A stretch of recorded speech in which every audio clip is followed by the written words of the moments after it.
Kenalin dulu, namaku Cynthia, umur 22 tahun dan masih lajang. Sungguh aku tak paham mengapa hidupku sampai terseret arus menyedihkan seperti ini. Belakangan baru aku sadari kalau semua ini ulah kakak tiriku. Mengapa begitu? Sebulan yang lalu aku baru putus pacaran dengan kekasihku setelah 2 tahun lamanya kami menjalin hubungan, bahkan kami sudah bertunangan. Namanya Arteria, pemuda yang berumur 28 tahun, pengusaha muda yang sukses dari luar kota. Aku sangat menjaga agar tali pertunangan ini tetap utuh sampai ke jenjang pernikahan. Tak taunya di tengah jalan kami gagal mempertahankan, lantaran di belakangku, ternyata kakak tiriku menginginkan Arteria dengan berbagai cara. Arteria pun tergoda, sampai akhirnya kami putus. Itulah penyebab aku depresi, hingga aku cari pelarian dengan coba-coba masuk ke wilayah yang sebenarnya asing bagiku, yakni ke sebuah klub malam. Awalnya hanya coba-coba, tapi aku makin keterusan. Secara diam-diam aku sering keluar malam, dan keadaan inilah yang dimanfaatkan Kartika, kakak tiriku, untuk ditawarkan kepada lelaki hidung belang. Tidak lain adalah demi memuluskan ambisinya menguasai Arteria sepenuhnya. Nah, begini cerita lengkapnya. Dalam keadaan setengah sadar, karena terlalu banyak minum, aku dituntun oleh seseorang melewati lorong yang gak terlalu lebar, menuju room khusus, kemudian masuk ke KMR. Aku tak bisa berbuat apa-apa, kecuali hanya mengikuti saja apa kata dia. Disitulah dia terus membujuk dan merayuku, sampai akhirnya aku masuk perangkapnya. Anehnya lagi, semua itu aku lakukan karena menurutku ia adalah Arteria, lelaki yang sangat aku cintai. Jadi aku melakukan tanpa ada penholaksan, bahkan begitu menikmatinya.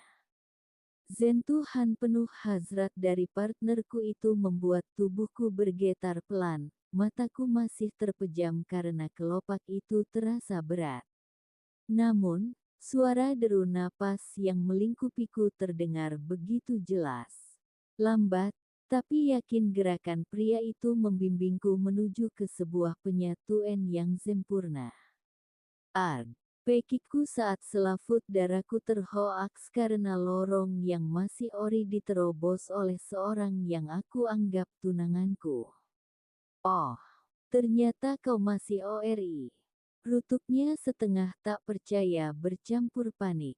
Dia merasa bersalah telah mengambil kegadiksanku yang disangkanya seorang pramuria.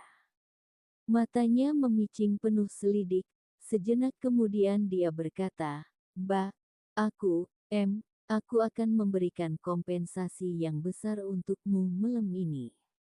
Tapi ucapan sebagai ungkapan penyesalan itu hanyalah sebuah ungkapan.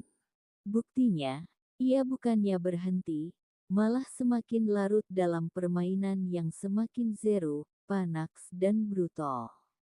Dia merasa senang saat mulut manisku mendesahkan panggilan sayang untuknya, "My honeybee." Zerakah banget rupanya, bagai seekor kucing dapat mangsa paling enak. Dia laksana lebah jantan penghiza madu dari bunga yang sedang mekar-mekarnya. Oh, baby, kebetulan sekali aku belum memiliki kekasih. Besok saat pikiranmu sudah jernih, aku akan mengajakmu bicara baik-baik. Katanya sembari menggeram dengan sekuat nafsu yang menguasainya saat menggapai puncak tertingginya. Beberapa kali dilakukannya hingga kulitku yang seputih susu itu sudah mirip macan tutul karena ulah BBR-nya. Itu pun tidak hanya di satu tempat, melainkan hampir di semua tempat. Nampaknya dia menemukan pasangan yang diinginkan. Anehnya juga, aku Begitu mudah mengobarkan gairah dalam diriku yang selama ini terlihat dingin dan berjarak menyangkut soal lawan jenis. Dengan tubuh basah bermandikan peluh, dia mendekapku erat-erat yang mengernyit seperti kezahitan saat hentakan keras pinggulnya terjadi bersamaan dengan zemburan lava pijar untuk yang kesekian kalinya. Hecupan BBR-nya melumat BBR mungilku yang seolah sedang mencebik karena perlakuan ganaksnya. Namun, tak satu pun kata protes yang meluncur dari mulutku. Sampai akhirnya aku dilanda kelelahan raga dan tertidur nyenyak setelah meniadi sasaran hasrat yang tak terbendung. Dia menatapku, ada yang dirasa istimewa pada diriku. Dan anehnya, jiwaku lebih tenang, ada damai menyelimuti hati, sampai wajahku pun terasa dingin dan segar. Kulihat, ia memutuskan untuk beranjak ke KMR Mandi untuk membersihkan diri sebelum menemaniku tidur pada dini hari. Di antara percaya gak percaya, dia menatapku lagi, dan berkata, "Namaku Wendra, aku senang bertemu kamu. Aku seorang pengusaha, dan datang ke sini untuk mencari teman menghabiskan kepenatan. Aku anggap saja kamu belum ada yang punya. Tunggu besok pagi, sepertinya aku akan melamarmu saja." Ujarnya penuh keyakinan lalu menghecup keningku sebelum tertidur di sisiku. Malam yang tenang bergulir perlahan hingga matahari sudah bersinar terang keesokan pagi. Aku merasakan sekujur tubuhku sakit, terutama di bagian pusat. Aku terkejut setengah hidup saat menyadari dalam keadaan tanpa sehelai daun penutup di bawah selimut.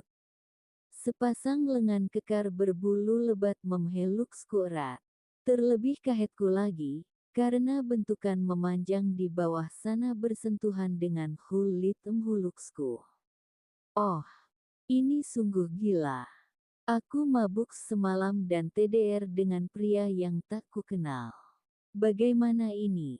Batinku panik, karena telah menjalani one night stand yang tak kusadari tadi semalam. Setelah mengumpulkan keberanian, aku berusaha meloloskan diri dari lengan kekar pria itu. Aku tak sadar telah merusak kait gelang emas dengan hiasan permata zamrud di pergelangan tangannya dan menjatuhkan benda berharga itu di kasur. Dengan panik, aku mengenakan gaun miniku warna merah maron, sekalipun sangat kusut. Aku takut pria itu terbangun jadi aku menjinjing sepatu high heels milikku dan memilih berjingkat-jingkat dengan kaki tanpa alas, melarikan diri dari KMR tempat aku bermalam. Di lorong KMR VIP Night Club yang tertutup, aku mengenakan sepatu cepat-cepat sembari mengumpat. Aku segera meninggalkan nightclub yang tak beroperasi di pagi hari dan mencari taksi di trotoar. Semalam aku meninggalkan rumah diam-diam dan naik taksi sendirian ke nightclub yang dikirim alamatnya oleh nomor tak kukenal. Katanya, Arteria dan Kartika sedang berselingkuh di tempat itu. Taksi bercat biru yang kutumpangi melaju stabil menuju ke kediamanku. Pikiranku kacau balau karena mengetahui diriku sudah ternoda tadi malam. Bayangan raut wajah pria yang bersamaku melintas dalam benak. Siapa laki-laki itu? Aku belum pernah mengenalnya. Bagaimana dia bisa membawaku ke KMR di nightclub itu? Berbagai pertanyaan tanpa jawaban berkecamuk dalam diriku. Setelah nyaris 1 jam perjalanan, taksi melambat di depan pintu gerbang setinggi 2 meter berjeruji runcing setinggi 3 meter. "Kita sudah sampai di tujuan, Mbak. Apa Anda ingin turun di sini atau saya harus masuk hingga ke dalam rumah ini?" tanya sopir taksi itu. "Aku turun saja di sini. Ini uangnya Pak, simpan kembaliannya untuk tip," jawab Ki lalu membuka pintu mobil. Security di pos jaga depan mengenaliku dan langsung membukakan pintu gerbang. Pria itu tersenyum seraya menyapa. "Oh, Mbak Sintiato." Aku membles dengan sopan dan singkat. Tapi aku langsung dikejutkan setelah melihat beberapa mobil terparkir di depan teras. "Pak, apa ada acara di rumah pagi ini?" Tanyaku ke satpam. "Maaf, saya kurang tahu pastinya. Itu rombongan keluarga Mas Arteria. Beliau yang tadi meminta dibukakan pintu gerbang," jawab satpam sekenanya. "Oke, thanks," jawabku, lalu aku melangkah memasuki rumah. Aku merasa tak nyaman dengan penampilan yang kusut dan berantakan. Jejak-jejak kemesraan yang ditinggalkan oleh pria tak kukenal itu tak bisa kututupi, karena kadas mini dress yang dikenakannya. Suara melengking Kartika memanggil namaku membuat aku yang mengendap-endap di undakan tangga kayu menuju lantai 2 terhenti. Berpasang-pasang mata di sofa ruang tengah tertuju ke aku. Mereka penasaran dari mana aku baru muncul pagi menjelang siang dengan penampilan berantakan seperti gak terurus. "Apa kau tidak ingin menyapa Pak Antono dan Bu Dewi, Cin?" ujar Kartika nyaring dengan sengaja. Dia tahu bahwa semalam aku itu TDR dengan seseorang di nightclub. "Mungkin nanti saja. Aku perlu mandi dan merapikan diri." Aku menggigit BBR bawah karena panik. Aku memang sudah putus dengan Arteria, tetapi sangat memalukan bila harus menemui ayah ibu pria itu dalam kondisi begini. Namun, Kartika menangkap pergelangan tanganku lalu menariknya ke ruang tengah dengan maksud untuk mempermalukanku. Dia puas melihat kismark yang bertebaran begitu banyak di kulitku. Semua orang bisa melihatnya dengan jelas dan menyimpulkan hal buruk mengenai diriku. Aku berdiri jengah di dekat sofa dengan senyuman yang kupaksakan. Kemudian aku menyapanya. "Selamat pagi Bapak Ibu," ucapku lirih. Bu Dewi mengernyit dan bergidik risih melihatku, lalu menghela napas melemparkan pandangan ke Arteria yang mengendikkan bahunya acuh tak acuh. "Jadi yang akan kau nikahi adalah Kartika kan, bukan Cynthia, kan sayang?" tanya Mama Arteris ke putranya. "Ya Ma, Mama bisa lihat seperti apa Cynthia. Aku tak bisa menikahi Won seperti dia. Kartika lebih berharga dan memahami aku, cocok jadi pendamping hidupku," jawab Arteria dengan tatapan yang terkesan merendahkanku. Hatiku serasa tertusuk sembilu, sakit tapi tak berdarah. Aku benci Arteria, pria itu yang berkhianat di belakangku dengan Kartika. Akan tetapi, kini justru aku yang diinjak-injak seolah tak ada harganya. Tanpa berkata apapun, aku berlari menjauh dari ruang tengah dan berderap menaiki tangga menuju ke kamarku. Akhir kisah cintanya selama 3 tahun yang sia-sia bersama Arteria sungguh tragis. Di atas ranjang aku berbaring tertelungkup sambil menangis sejadi-jadinya. Aku tak mengerti kenapa segalanya begitu kacau. Kehilangan mahkota dalam semalam dan dipermalukan di depan keluarga mantan tunangan serta ayah ibunya. Aku yakin semua ini sudah diskenario Kartika. Tapi aku tak akan tinggal diam.